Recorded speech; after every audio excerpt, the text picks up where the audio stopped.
새벽기도에 나오신 성도 여러분을 예수님의 이름으로 환영합니다. 마음과 샘문의 기도를 하나님께 드립니다. 먼저 우리의 믿음을 고백합니다. 여호와는 나의 목자시니 내게 부족함이 없으리로다. 아멘.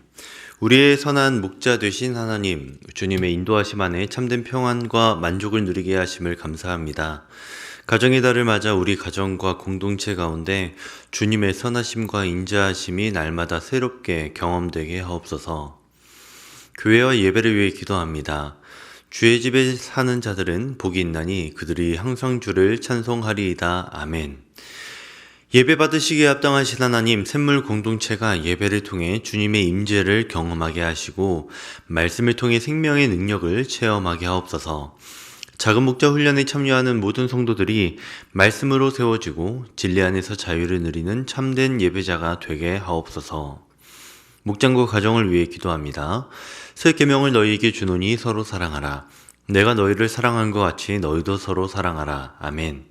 사랑의 하나님, 목장 안에서 서로 사랑함으로 예수 행복을 경험하게 하시고 한 목장 한 영혼 세례주기를 통해 예수 사랑을 전하는 공동체가 되게 하옵소서. 가정의 달을 맞아 샘물의 모든 가정이 주님 안에서 화목하게 하시고 서로 용납하고 배려하는 그리스도의 향기가 넘치게 하옵소서. 다음 세대와 성도들을 위해 기도합니다. 여호와의 친밀하심이 그를 경외하는 자들에게 있으며 그의 언약을 그들에게 보이시리로다. 아멘. 세대를 통해 역사하시는 하나님, 우리 자녀들이 주님을 깊이 알고 경외하는 믿음의 세대로 자라게 하옵소서. 혼란한 시대 속에서도 하나님의 뜻을 분별하며 살아가게 하시고 학업과 취업, 결혼을 준비하는 청년들에게 지혜와 용기를 주셔서 하나님의 선하신 계획을 발견하고 따라가게 하옵소서. 나라와 선교를 위해 기도합니다. 무리가 그들의 칼을 쳐서 보습을 만들고 그들의 창을 쳐서 낫을 만들 것이요. 이 나라와 저 나라가 다시는 칼을 들고 서로 치지 아니하며 다시는 전쟁을 연습하지 아니하리라. 아멘. 평화의 하나님, 이 땅에 정의와 공의가 흐르게 하시고 분열된 사회가 화합되게 하옵소서. 샘물의 성도들이 가는 선교사, 보내는 선교사로서 복음의 사명을 감당하게 하시고 준비 중인 단기 봉사를 통해 열방에 주님의 사랑이 전해지게 하옵소서. 우리의 힘이 되시는 예수 그리스도의 이름으로 기도드립니다. 아멘. 하나님의 말씀 열왕기상 3장 16절에서 28절까지 말씀입니다. 그때의 창기 두 여자가 왕에게 와서 그 앞에 서며 한 여자는 말하되 내 주여, 나와 이 여자가 한 집에서 사는데 내가 그와 함께 집에 있으며 해산하였더니 내가 해산한 지 사흘 만에 이 여자도 해산하고 우리가 함께 있었고 우리 둘 외에는 집에 다른 사람이 없었나이다. 그런데 밤에 저 여자가 그의 아들 위에 누움으로 그의 아들이 죽으니 그가 밤중에 일어나서 이 여종 내가 잠든 사이에 내 아들을 내 곁에서 가져다가 자기의 품에 누이고 자기의 죽은 아들을 내 품에 뉘었나이다. 아침에 내가 내 아들을 젖먹이려고 일어나 본즉 죽었기로 내가 아침에 자세히 보니 내가 낳은 아들이 아니더이다 하매 다른 여자는 이르되 아니라 산 것은 내 아들이요 죽은 것은 내 아들이라 하고 이 여자는 이르되 아니라 죽은 것이 내 아들이요 산 것이 내 아들이라 하며 왕 앞에서 그와 같이 쟁론하는지라. 왕이 이르되 이 여자는 말하기를 산 것은 내 아들이요 죽은 것은 너의 아들이라 하고 저 여자는 말하기를 아니라 죽은 것이 너의 아들이요 산 것이 내 아들이라 하는도다 하고 또 이르되 칼을 내게로 가져오라 하니 칼을 왕 앞으로 가져온지라. 왕이 이르되 산 아이를 둘로 나누어 반은 이 여자에게 주고 반은 저 여자에게 주라. 그 산 아들의 어머니 되는 여자가 그 아들을 위하여 마음이 불붙는 것 같아서 왕께 아뢰어 청하건대 내 주여 산 아이를 그에게 주시고 아무쪼록 죽이지 마옵소서 하되 다른 여자는 말하기를 내 것도 되게 말고 너의 것도 되게 말고 나누게 하라 하는지라. 왕이 대답하여 이르되 산 아이를 저 여자에게 주고 결코 죽이지 말라. 저가 그의 어머니이니라 하매 온 이스라엘이 왕이 심리하여 판결함을 듣고 왕을 두려워하였으니 이는 하나님의 지혜가 그의 속에 있어 판결함을 봄이더라. 아멘. 이 시간 두렵고도 아름다운 지혜, 두렵고도 아름다운 지혜라는 제목으로 하나님 말씀 전하겠습니다. 여러분, 지혜라는 단어를 들으면 어떤 마음이 드시나요? 혹시 솔로몬을 떠올리시진 않습니까? 성경에서 솔로몬은 지혜의 대명사로 잘 알려져 있습니다. 열왕기상 4장 30절에서는 솔로몬의 지혜가 동방의 사람의 지혜와 애굽의 모든 지혜보다 뛰어난지라 라고 기록이 되어 있습니다. 그런데 이 솔로몬의 지혜는 어디에서 왔을까요? 열왕기상 3장을 보면 솔로몬이 왕위에 오른 후 하나님께 지혜를 구하는 그런 기도를 하였고, 하나님께서는 그의 기도에 응답하심으로 지혜와 명철을 주셨습니다. 솔로몬의 지혜는 인간적인 노력이나 능력으로 얻은 것이 아니라 하나님께서 주신 선물이었지요. 오늘 본문은 솔로몬의 지혜가 실제 사건을 통해 어떻게 나타나는지 우리에게 보여주는 유명한 이야기입니다. 두 여인이 한 아이를 놓고 벌이는 갈등 상황 속에서 솔로몬이 어떻게 지혜롭게 판결하였는지를 오늘 본문이 자세히 설명합니다. 이 이야기는 단순한 재판, 이 사례를 넘어서서 우리에게 지혜의 본질과 그것이 가져오는 영향에 대하여서 깊이 생각하게 합니다. 진정한 지혜란 무엇일까요?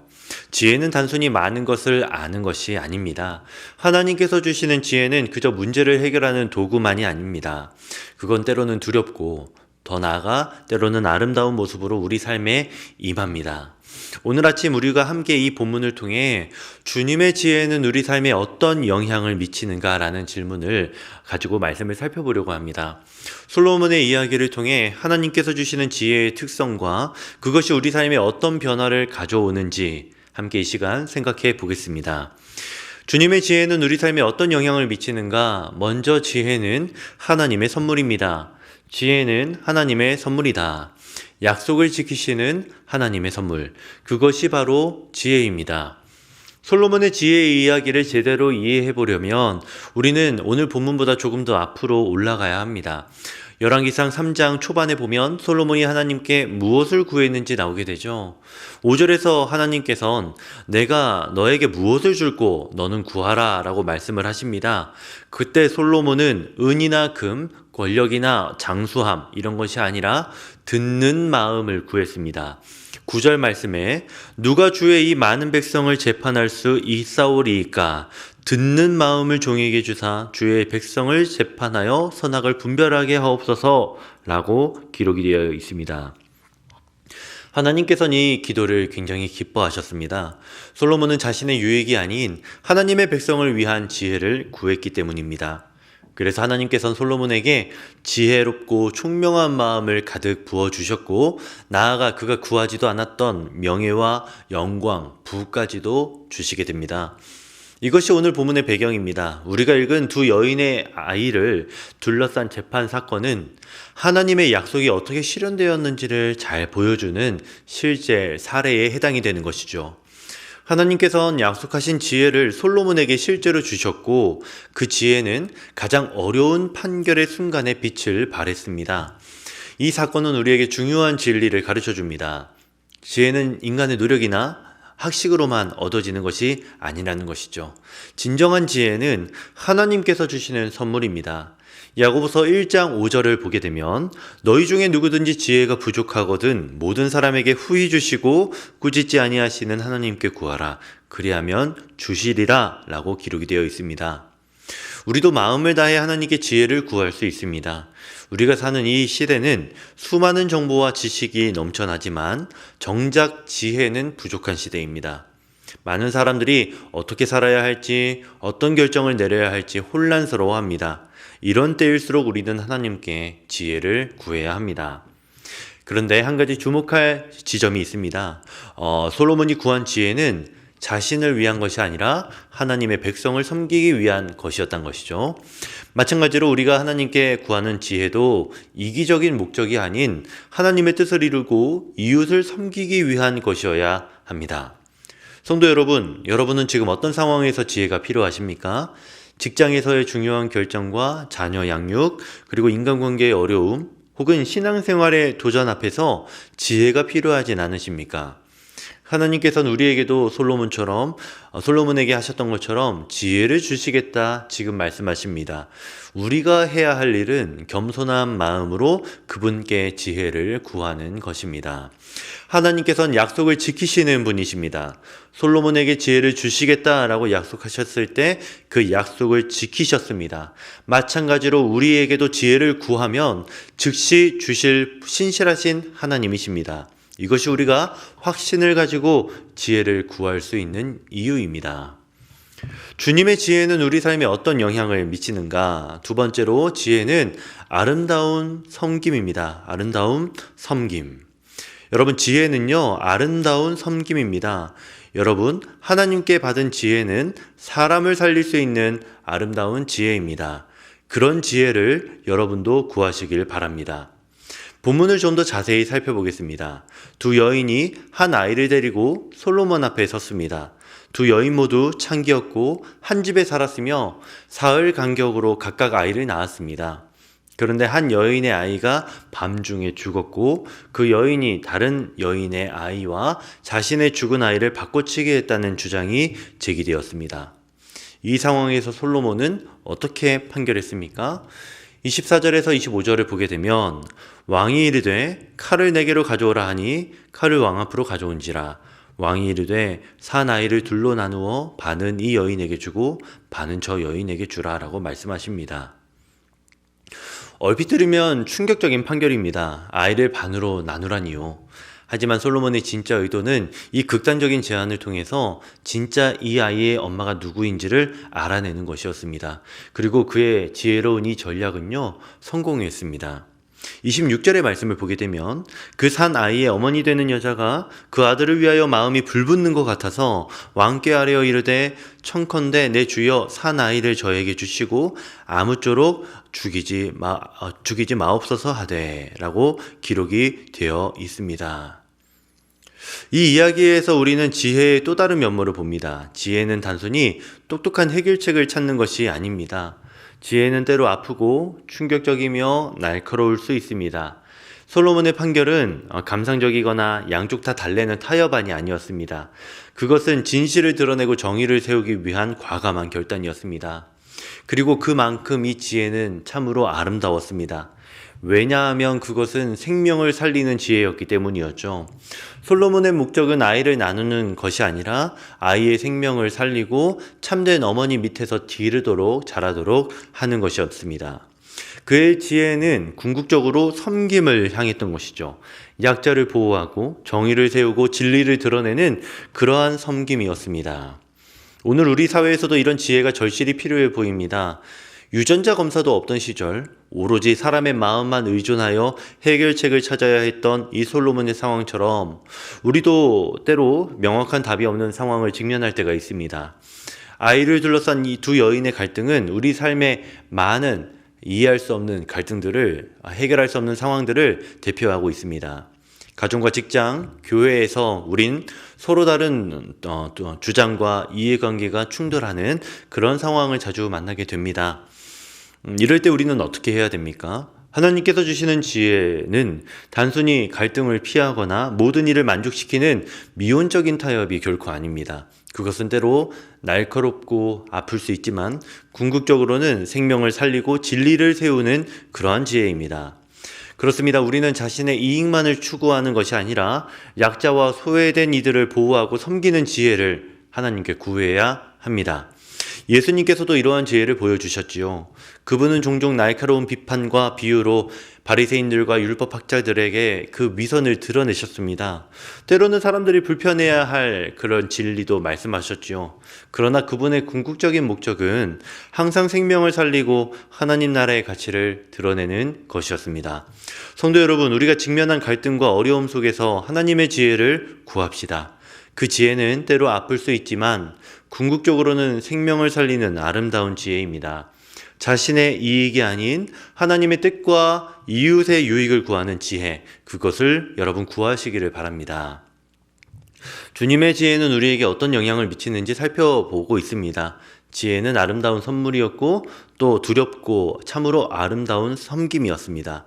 그리고 마지막으로 지혜는 하나님 안에서 누리는 승리입니다. 지혜는 하나님 안에서 누리는 승리이다. 하나님의 지혜 안에서 우리는 더 깊고 영원한 승리를 경험할 수 있을 것입니다. 그런 지혜를 여러분도 구하시길 바랍니다.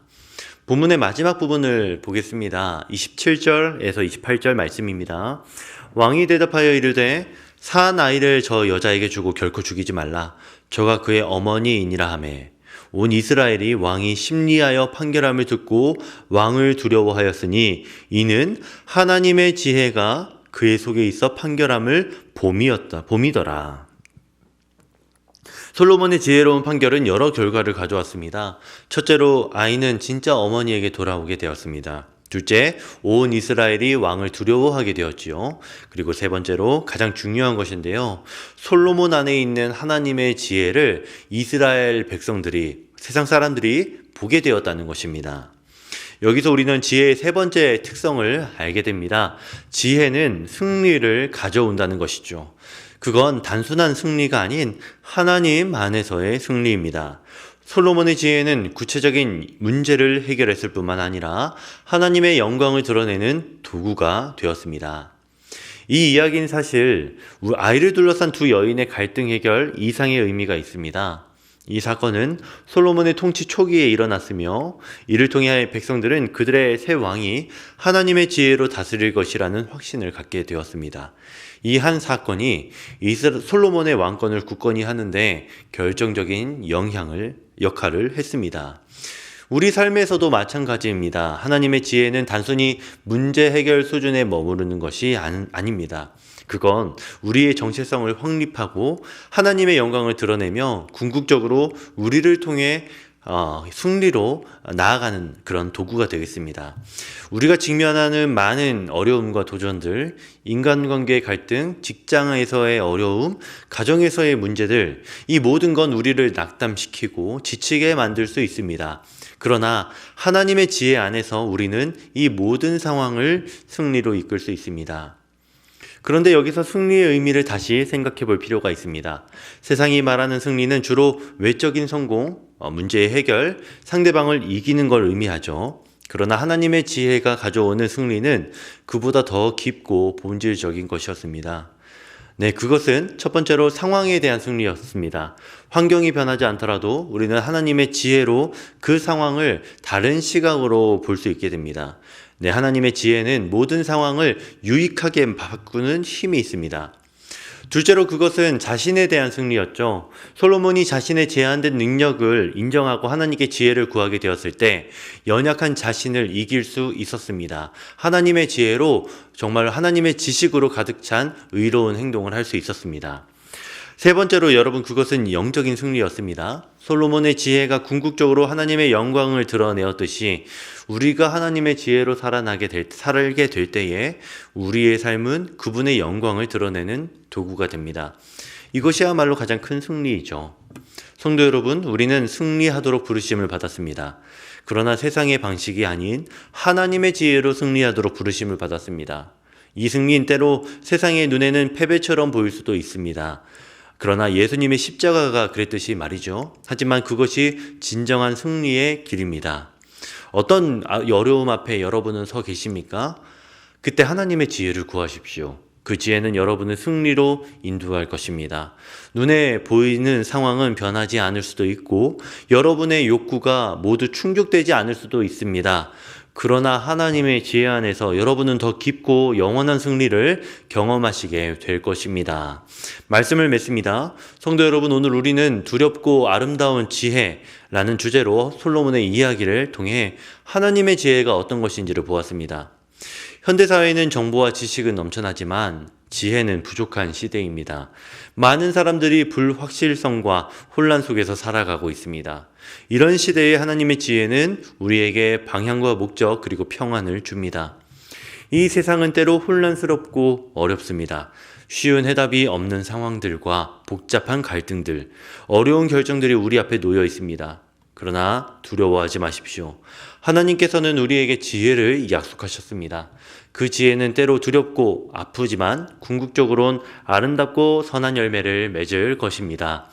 마치 솔로몬이 그의 지혜로 이스라엘을 다스려 평화와 번영의 시대를 열었던 것처럼 우리도 하나님의 지혜로 살아가게 될 때에 우리가 속한 가정, 일터, 교회, 목장, 그리고 세상의 하나님의 나라를 확장해 나갈 수 있을 것입니다. 그러니 여러분, 솔로몬이 구했던 그 지혜를 여러분도 이제 구하시길 바랍니다. 그로 인해 여러분이 속한 그 땅 가운데 하나님의 지혜와 사랑이, 그분의 나라가 밝히 드러나기를 바랍니다. 이 시간 우리 함께 기도하겠습니다. 주님 안에서 우리에게 아름다운 지혜를 주소서. 그 지혜가 때로는 날카롭고 두렵더라도 주님의 뜻을 이루는 도구가 되게 하옵소서. 네, 이 기도로 우리 함께 마음 모아 기도하겠습니다.